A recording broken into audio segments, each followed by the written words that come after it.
The envelope was beautiful, cream-colored, thick, expensive, gold lettering pressed into the paper like it was trying to prove something. I held it in my hands and felt my stomach turn because I knew exactly what it was. It was not a gift. It was not kindness. It was a trap wrapped in elegance.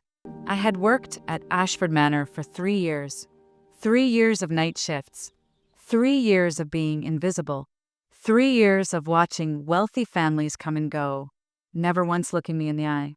And now, suddenly, I was being invited to the most exclusive gathering in this family's history, the reading of William Ashford's will. I should have thrown it away. I should have tossed it in the trash and gone about my business. But something made me keep it. Something made me open it slowly, carefully, like it might bite. You are cordially invited to the reading of the last will and testament of William Harrison Ashford. Saturday, 2 p.m., Ashford Estate, Greenwich, Connecticut. Formal attire requested. Formal attire. I almost laughed. The woman who sent this invitation had never seen me in anything but my caregiver's uniform. She probably thought I did not own anything else. She probably thought I slept in scrubs. And maybe that was exactly the point. My name is Maya Richardson. Most people call me Maya. I am 44 years old, and I work the night shift at Ashford Manor, one of the most expensive assisted living facilities on the East Coast. The kind of place where a single room costs more per month than most people earn in a year. I change sheets. I check vitals. I sit with dying people in the dark hours when their families are home, sleeping in their mansions. I hold hands. I listen to stories. I watch the monitors beep and the chests rise and fall. To the families who visit during the day, I am furniture. I am the woman who cleans up after their loved ones. I am the one they do not see. But Mr. Ashford saw me. From the very first night I was assigned to his care, he saw me. I remember that first night clearly. I walked into his room expecting another wealthy man who would look through me like glass. Instead, I found sharp eyes studying my face with an intensity that made me stop in my tracks. "You're the new night nurse," he said. His voice was weak, but his mind was razor sharp. "Caregiver," I corrected gently. "I'm not a nurse." He smiled at that, a strange smile, like he knew something I did not. "No," he said slowly. "No, you're not." I did not understand what he meant then. I would not understand for a long time. The facility was quiet at night. That was when I preferred to work. Fewer visitors. Fewer families treating me like I did not exist. Just me and the patients and the soft hum of machines, keeping people alive. Mr. Ashford was different from the others. He did not talk about his money or his companies or his achievements. He asked me questions. Real questions. Where did I grow up? What did I study? Did I have family? I gave him simple answers. Safe answers. I had learned long ago that wealthy people did not actually want to know about my life. They asked because it made them feel generous, not because they cared. But Mr. Ashford listened. Really listened. And sometimes late at night, when the pain medication made him drowsy, but not quite asleep, he would say strange things. "You carry yourself like someone who used to matter," he said once. I froze. My hands stopped adjusting his blanket. "Everyone matters, Mr. Ashford." He shook his head slowly. "That's not what I mean. You move like someone who used to walk into rooms and have people stand up. Like someone who gave orders instead of taking them." I forced a smile. "I think the medication is making you see things." He just looked at me with those sharp eyes. Maybe. Or maybe I see more clearly than anyone else in this place. Morgan Ashford visited her father every Sunday at exactly 2 p.m. She stayed for exactly 1 hour. She brought flowers that the staff would throw away by Wednesday and magazines he never read. She was beautiful in the way that money makes people beautiful. Perfect skin, perfect hair, perfect clothes that cost more than my monthly rent. She smiled for the nurses during the day shift, performed concern for anyone watching. But I worked nights. I saw her when she thought no one was looking. I saw her check her phone while her father tried to tell her about his day. I saw her roll her eyes when he asked about her children. I saw her look at her watch every 5 minutes like she was counting down to freedom. And I saw the way she looked at me, not through me, at me, with a specific kind of contempt that she reserved for people she considered beneath her. The help, the servants, the invisible ones. The first time she actually spoke to me was 3 months into my assignment. I was adjusting Mr. Ashford's pillows when she walked in unannounced. "What are you doing?" Her voice was sharp, accusatory. "Making him comfortable, ma'am." She looked me up and down, slowly, deliberately, taking in my scrubs, my practical shoes, my hair pulled back in a simple bun. "Do you people even wash your hands before touching patients?" I felt heat rise in my chest. I took a breath. "Yes, ma'am. It's standard protocol." "I should hope so." She turned to her father. "Daddy, if she's not treating you properly, you need to tell me. We can request someone else." Mr. Ashford's eyes found mine. In them I saw something like an apology. "Maya takes excellent care of me," he said quietly. "She's the best caregiver I've had." Morgan's lips thinned. She did not like that answer. She did not like that her father knew my name. After that, she made a point of finding me whenever she visited. Small cruelties, casual humiliations, always delivered with a smile so sweet it could rot teeth. "Oh, you're still here? I would have thought they'd have replaced you by now. Is that uniform the only thing you own? I'm just asking because I've never seen you in anything else." "My father says you sit with him at night." "That's so sweet. Like a pet." I said nothing. I smiled. I nodded. I did my job. Because I needed this job. Because rent was due every month and food cost money and dignity did not pay bills. But every word she said landed somewhere inside me. Every look of contempt added weight to a burden I had been carrying for years. There was an evening when Morgan brought her friends to visit. 3 women just like her. Designer bags. Designer attitudes. They stood in the hallway outside Mr. Ashford's room, not realizing I was just around the corner restocking supplies. "So this is where your father is wasting away," one of them said. "It's nice, I suppose, for a nursing home."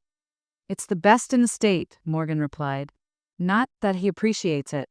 He spends all his time talking to the night staff. Can you imagine?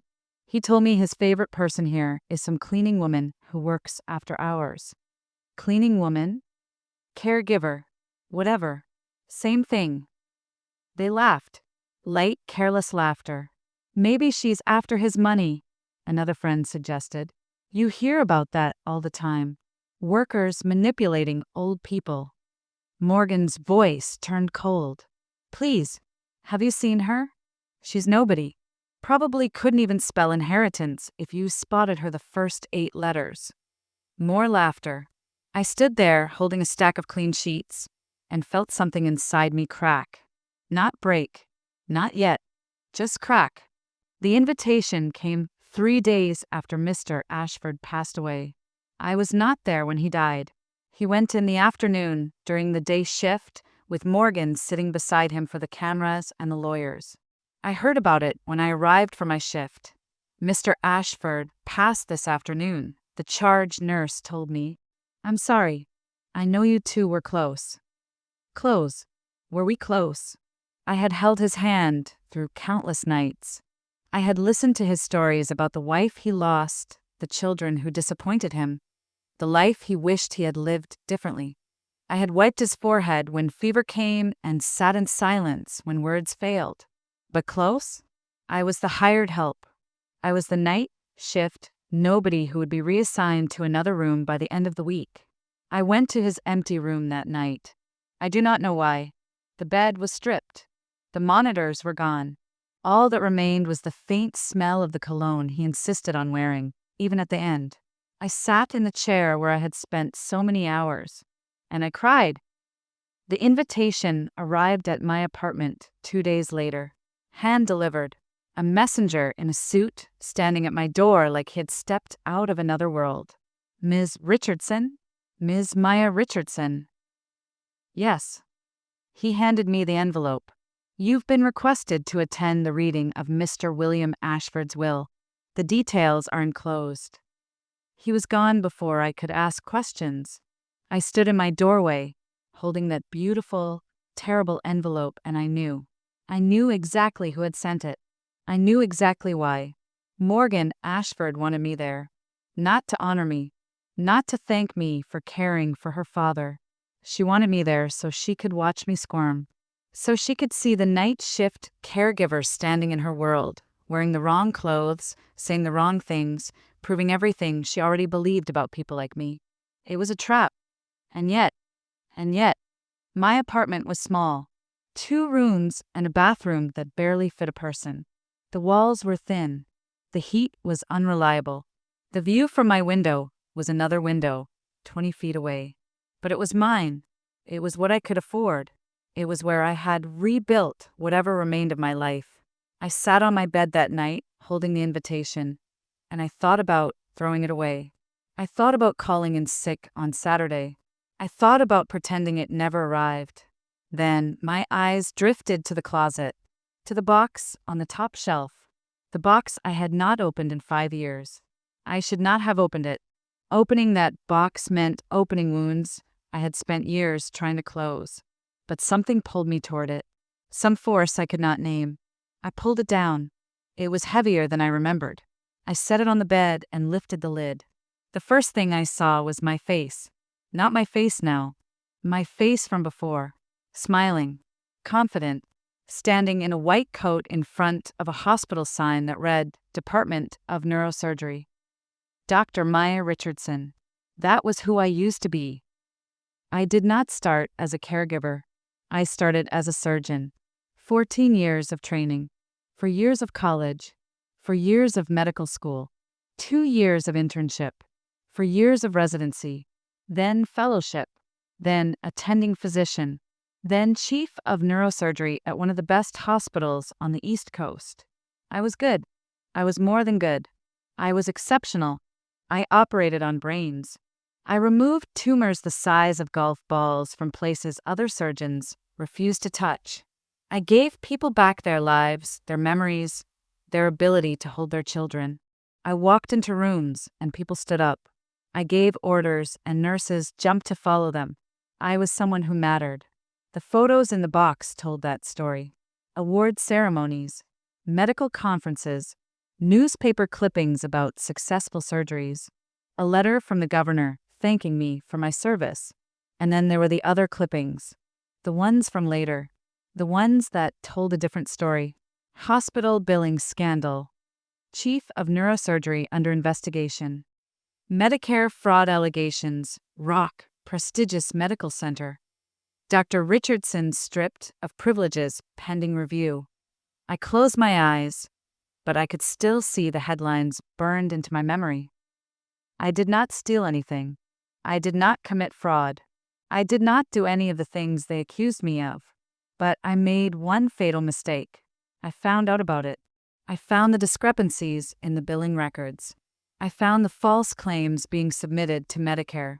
I found the trail of corruption that led all the way to the hospital's executive board. And I reported it. I thought I was doing the right thing. I thought that was what good people did. When you see something wrong, you speak up. You tell the truth. You trust that the truth will protect you. I was so naive. Within 6 months, I was the one under investigation. The very fraud I had tried to expose was suddenly attached to my name. The executives I had reported were now the ones testifying against me. They took everything. My license, my reputation, my savings, spent on lawyers who could not save me, my marriage, which crumbled under the weight of the scandal. I was not convicted. There was never enough evidence because the evidence did not exist. I had not done anything wrong. But in the medical world, accusation is almost as damaging as conviction. No hospital would hire me. No insurance company would cover me. The career I had spent my entire adult life building was gone. I stared at the photos of the woman I used to be. She looked like a stranger, someone I had known once, long ago in a different life. At the bottom of the box was one more item, a business card. Grace Thompson, immigration attorney. Grace was my best friend from medical school, one of the only people who stood by me through the investigation, the only one who still called after everyone else had stopped. I had not spoken to her in over a year. I was too ashamed, too afraid, too tired of explaining myself to people who had already made up their minds. But sitting there, holding that invitation, I thought about what Morgan Ashford expected to see when I walked into that will reading. She expected a broken woman, a nobody, someone who would confirm every cruel assumption she had ever made. I picked up my phone. I found Grace's number. My finger hovered over the call button. Then I pressed it. Grace answered on the second ring. Maya? Oh my God. Maya, is that you? It's me. Where have you been? I've been calling. I've been leaving messages. I thought something had happened to you. I know. I'm sorry. I couldn't. There was a pause. Then her voice softened. Are you okay? That question. Such a simple question. Such an impossible question. I don't know, I said honestly, but I need your help. Grace arrived at my apartment the next morning. She took one look at the small space, at my worn furniture, at the life I had been living, and she said nothing. No judgment, no pity, just a long hug that said everything words could not. Tell me, she said, sitting on my bed. Tell me everything. So I did. I told her about the job at the retirement home, about Mr. Ashford, about Morgan's cruelty, about the invitation and what it really meant. When I finished, Grace was quiet for a long moment. Then she picked up the gold envelope and studied it. So this woman wants to humiliate you, she said slowly. She wants you to show up looking pathetic, so she can feel superior. Yes. And what do you want? I thought about the question. What did I want? Revenge? Vindication? I was not sure those things were possible anymore. I want to walk into that room, I said finally, and not feel ashamed. Just once. I want to stand in a room full of people who think they're better than me and not feel like I should apologize for existing. Grace smiled. It was a small smile, but it was fierce. Then, that's exactly what we're going to do. We spent the next 3 days preparing, not just clothes and makeup, though Grace insisted on handling both. We prepared something more important. We prepared me. You've spent 5 years hiding, Grace said on the second day. Hiding from what happened. Hiding from who you used to be. You think if you make yourself small enough, the world will stop hurting you. Hasn't worked so far, I admitted, because hiding doesn't protect you. It just lets other people define you. That woman, Morgan, she decided you were nobody, and you've been living like you believe her. I wanted to argue. I wanted to say that it was not that simple, that the world had stripped me of everything that made me someone. But Grace was not finished. You are Dr. Maya Richardson. You graduated top of your class. You saved lives that other doctors had given up on. You tried to do the right thing, and you were punished for it, but you did not break. You survived. You are still here. She took my hands in hers.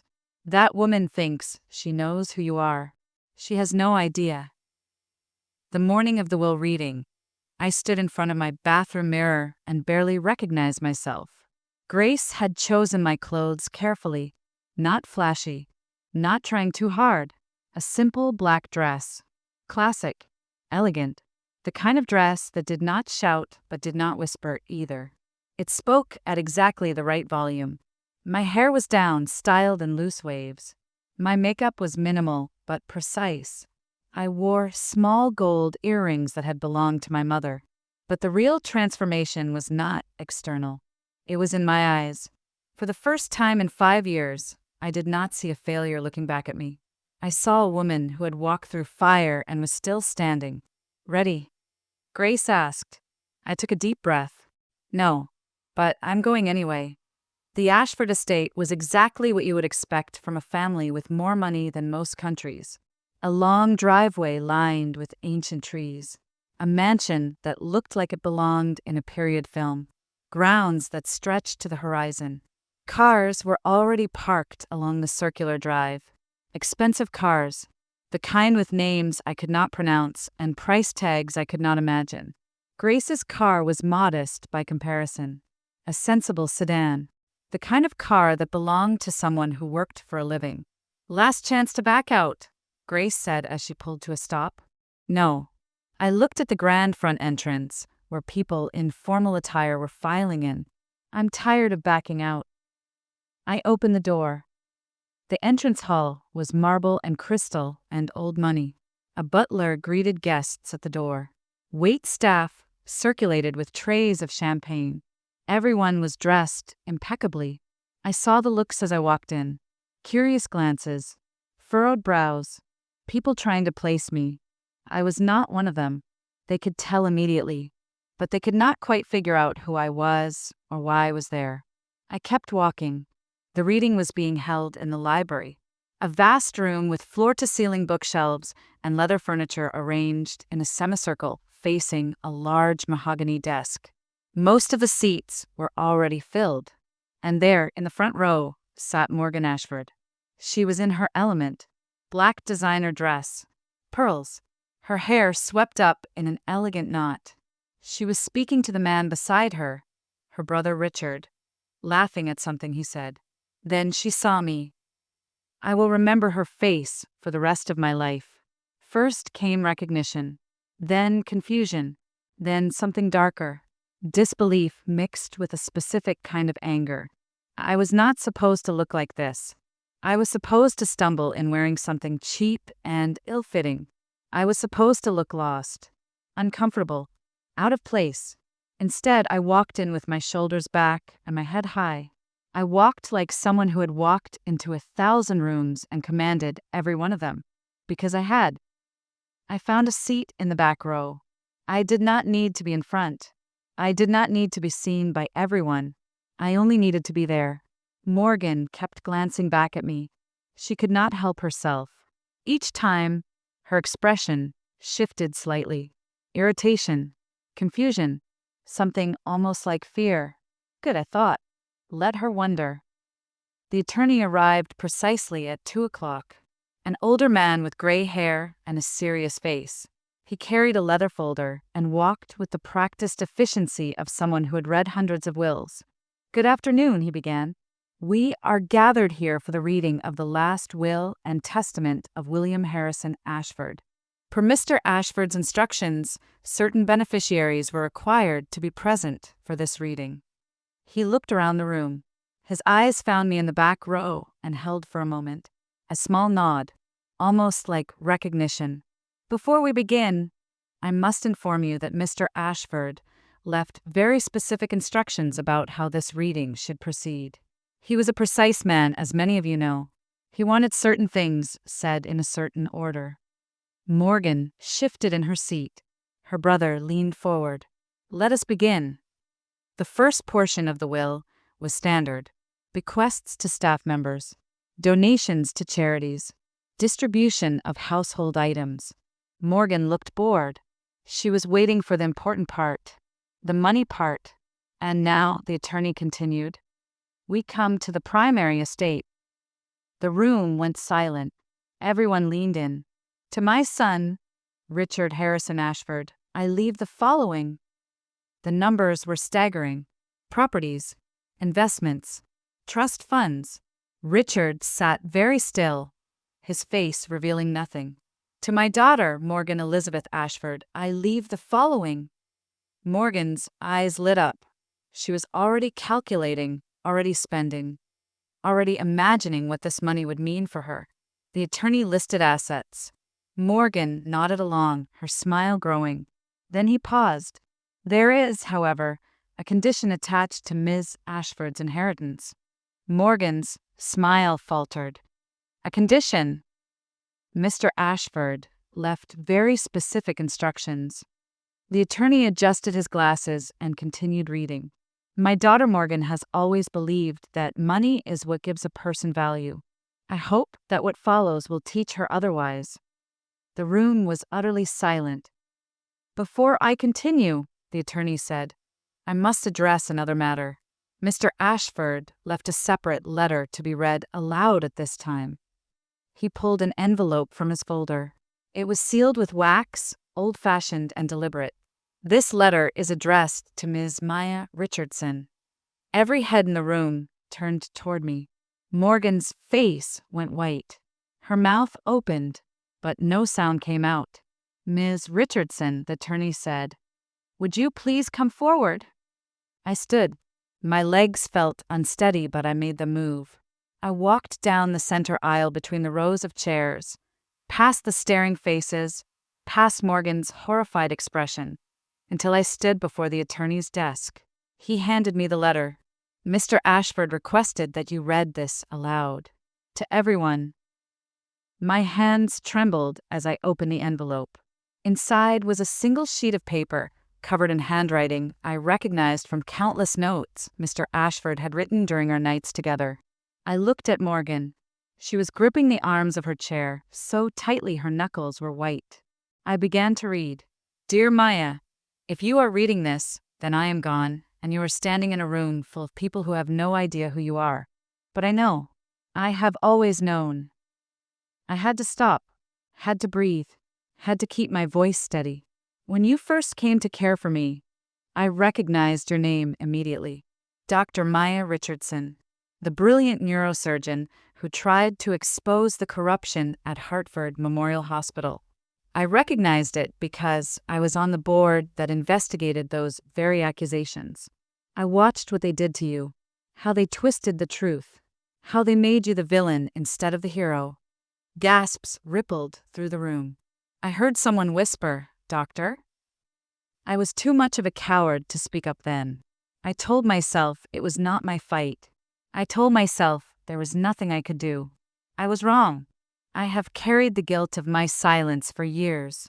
Watching you care for me with such dignity, knowing what you had lost, knowing that I had been part of the system that destroyed you, was the hardest thing I have ever done. Morgan had stopped breathing. Her face had gone from white to gray. "This letter is my confession and my attempt at redemption. I spent the last 2 years of my life investigating what happened to you. I hired private investigators. I obtained documents. I found the evidence that proves your innocence, conclusively. The real perpetrators of the fraud were Harold Thompson, former CEO of Hartford Memorial, and Patricia Sire, former chief financial officer. I have compiled everything into a report that has been delivered to the State Medical Board, the FBI, and multiple news organizations." The room erupted. People were standing, talking, pointing. I kept reading. "By the time this letter is read, Dr. Richardson's medical license will be in the process of being restored. Her name will be cleared. The truth will finally be told." I had to stop. Tears were streaming down my face, but I forced myself to continue. "Maya, you cared for me when I did not deserve care. You showed me kindness when I deserved none. You taught me that dignity is not something the world gives you. It is something you carry inside yourself, no matter what the world tries to take away." The final paragraph. "To my daughter Morgan, who I know sent this invitation intending to humiliate the woman who showed me more compassion in 2 years than you have shown me in your entire life. I hope you are watching. I hope you see what grace looks like. I hope you learned something today that I tried and failed to teach you for 32 years. I lowered the letter. The room was chaos. Morgan stood up. Her chair scraped against the floor. "This is ridiculous," she said. Her voice was shaking. "This can't be real. My father was not in his right mind. He was dying. He was confused." The attorney shook his head. "Mr. Ashford was evaluated by 3 independent physicians in the months before his death. All confirmed he was of sound mind. His wishes are legally binding. But she's just a caregiver." Morgan's voice rose. "She's nobody. She cleans bedpans and changes sheets." I was a neurosurgeon," I said quietly. The room went still. I turned to face Morgan directly. I was chief of neurosurgery at Hartford Memorial. I saved lives that other doctors had given up on. I tried to expose corruption, and I was destroyed for it. But I survived. Morgan's face twisted. So what? You think that makes you better than me? No. I shook my head. I think it makes me someone you should never have underestimated. The attorney continued reading. The conditions of Morgan's inheritance became clear. Half of her bequest would be placed in a trust. She could not access it until she completed 2 years of volunteer work at a nonprofit organization chosen by the estate. The organization Mr. Ashford specified, the attorney said, is the Ashford Memorial Free Clinic, which will be established using funds from this estate. Dr. Richardson has been named as the clinic's founding director, should she choose to accept. I stared at the attorney. What? Mr. Ashford believed that everyone deserves medical care, regardless of ability to pay. He wanted to create a clinic that would serve underserved communities. He wanted you to lead it. I could not speak, could not think. There is also a personal bequest, the attorney continued. Mr. Ashford left Dr. Richardson the sum of $2.3 million to be used at her discretion. The number did not feel real. None of this felt real.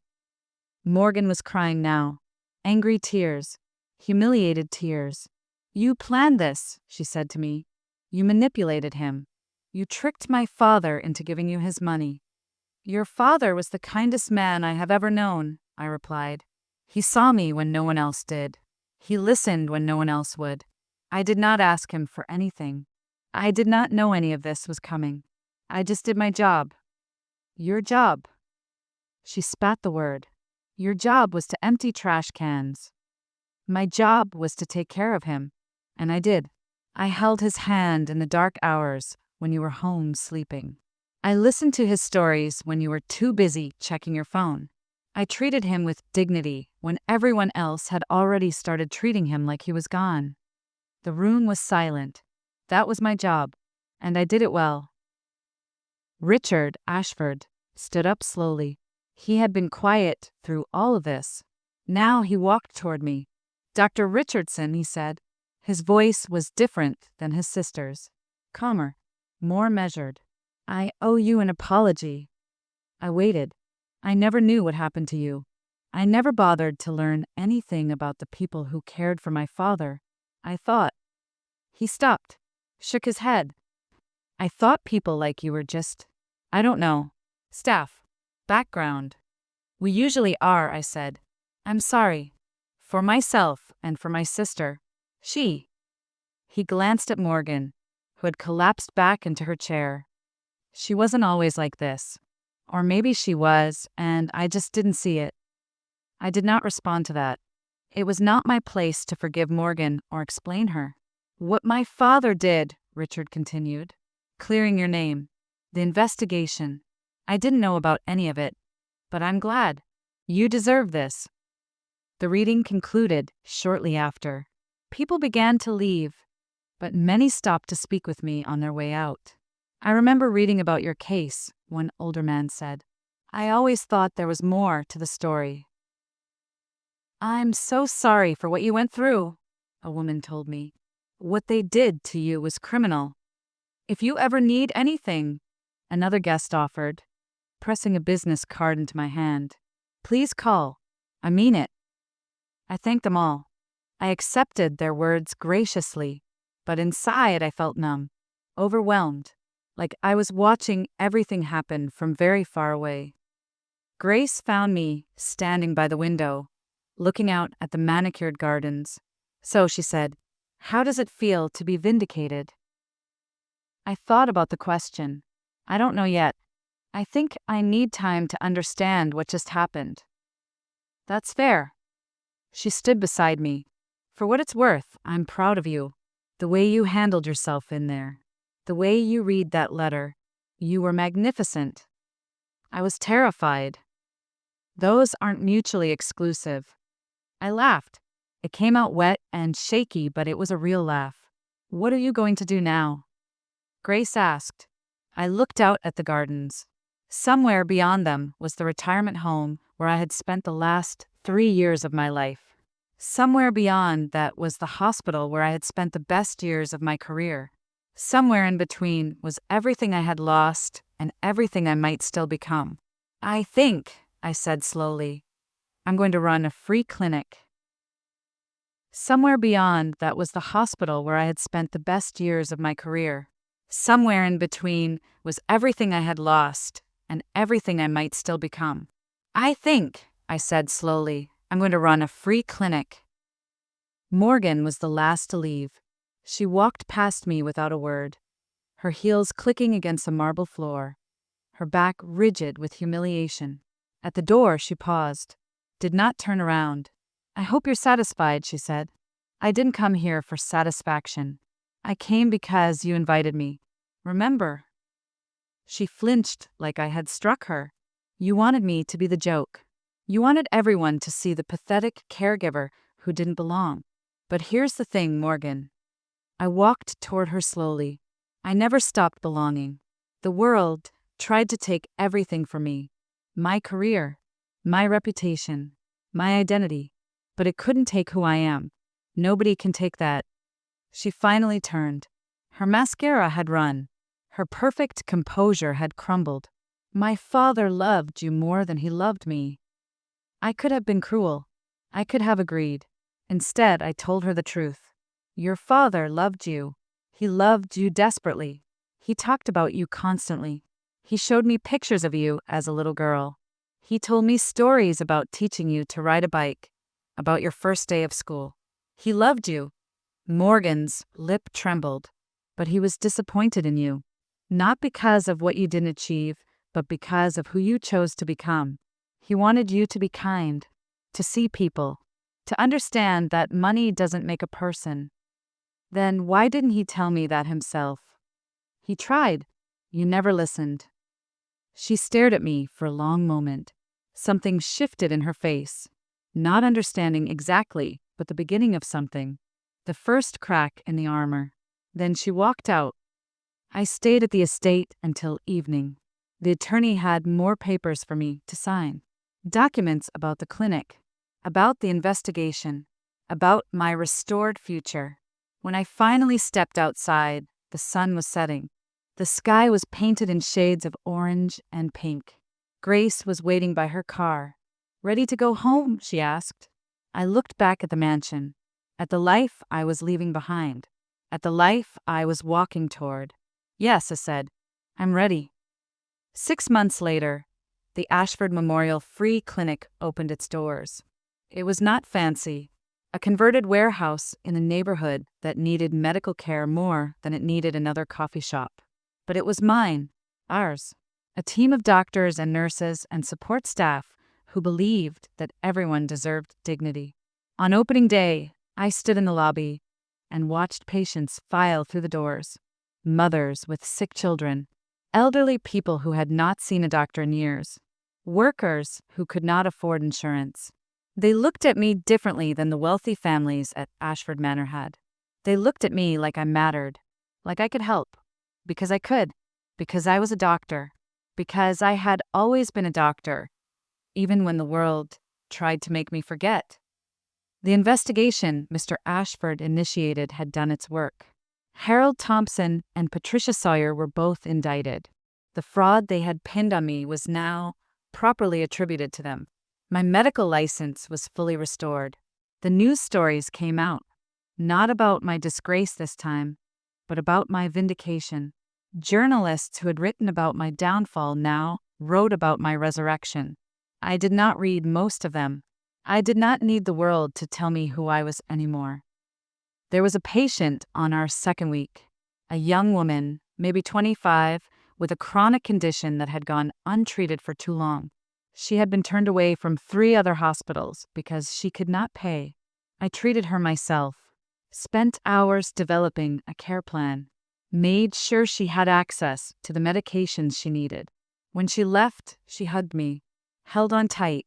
Thank you, she whispered. Nobody ever cared before. Everyone deserves to be cared for, I told her. Everyone. She pulled back and looked at me with wet eyes. You really believe that, don't you? I really do. That night, I went home to my small apartment. It was still small, still modest, but it felt different now. It felt like a choice instead of a punishment. I sat by the window and looked out at the city lights. Somewhere out there, Morgan Ashford was starting her mandated volunteer work. Somewhere out there, the executives who had destroyed my career were facing justice. Somewhere out there, a young woman was taking her medication and starting to heal. I thought about Mr. Ashford, about the nights we had spent together, about the questions he had asked me, about the strange things he had said. You carry yourself like someone who used to matter. He had seen me, really seen me, and he had used the last years of his life to make things right. I wished I could thank him. I wished I could tell him that his faith in me was not misplaced. I wished I could sit beside him one more time and hold his hand in the darkness. But the dead cannot hear us. The best we can do is live in a way that honors them. A knock at my door broke my reverie. I opened it to find a messenger, different from the one who had delivered the invitation, but with the same formal demeanor. Ms. Richardson? Dr. Richardson? Yes. He handed me an envelope, not gold this time, simple cream paper. My name written in handwriting I did not recognize. From the Ashford family, he said. With regards. Then he was gone. I opened the envelope. Inside was a short note from Richard Ashford. Dr. Richardson, I wanted you to know that Morgan completed her first month of volunteer work yesterday. I visited the clinic and saw her sorting medications in the supply room. She didn't see me, but I saw her talking to one of the nurses about a patient. She was asking questions, real questions, trying to understand. It's not much. It's barely anything. But it's something. Thank you for not destroying her when you had the chance. Thank you for telling her the truth about our Father's love. I think it might have saved her. With gratitude, Richard. I put the letter down. Somewhere in this city, a woman who had tried to humiliate me was learning to see other people, learning that they had names and stories and pain, learning that dignity was not something money could buy or cruelty could steal. It was not redemption. It was not enough, but it was something. I walked to the window again. The city spread out below me, full of people I would never meet, carrying burdens I would never know about. Some of them would find their way to my clinic. Some of them would let me help. Some of them would walk out healthier than they walked in. That was enough. That was more than enough. I am Maya Richardson. I was a surgeon. I was a scapegoat. I was a caregiver. I was invisible. Now I am visible again. Not because the world decided to see me, but because I decided to stop hiding. They thought I was nobody. They thought I did not belong. They thought money and power and cruelty could make them better than me. They were wrong. Dignity is not something people give you. It is something you carry, even when the world takes everything else. Even when nobody believes in you. Even then, especially then.